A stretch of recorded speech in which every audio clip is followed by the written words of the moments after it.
Hello बच्चों, let's read the question. The question is the energy of the proton have wavelength 700 milli micrometre micrometre is larger than having 300 micrometre. Okay, 300 MU. तो देखिए यहाँ पे हमको बोला गया है, सबसे पहले इस क्वेश्चन के बारे में बता देते हैं. ये क्वेश्चन में हमको बताना है कि ये स्टेटमेंट जो ट्रू है या फॉल्स है. तो इस क्वेश्चन को करने के लिए हम इसका सबसे पहले इसका की कॉन्सेप्ट लिख लेते हैं. एंड इस क्वेश्चन के लिए जो की कॉन्सेप्ट है that is energy and wavelength.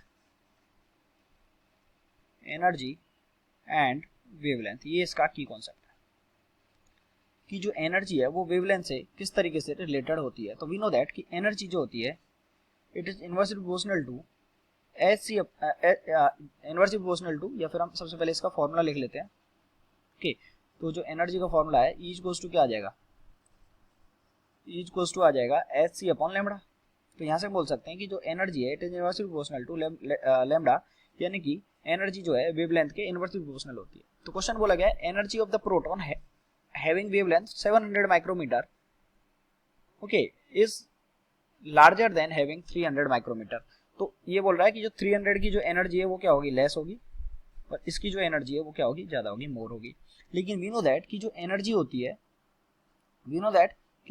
होती है वो क्या है, लैम्बडा के इनवर्सली प्रोपोर्शनल होगी. यानी कि अगर लैम्बडा कम है तो एनर्जी ज्यादा होगी, तो लैम्बडा कम है तो एनर्जी ज्यादा होगी. यानी कि जो 300 नैनोमीटर है ये क्या है, 700 से कम है, तो इसकी एनर्जी क्या है, ज्यादा होगी रियली में, मोर, और इसकी एनर्जी क्या होगी, कम होगी, क्योंकि इसकी वेवलेंथ ज्यादा है और एनर्जी वेवलेंथ के इनवर्सली प्रोपोर्शनल है.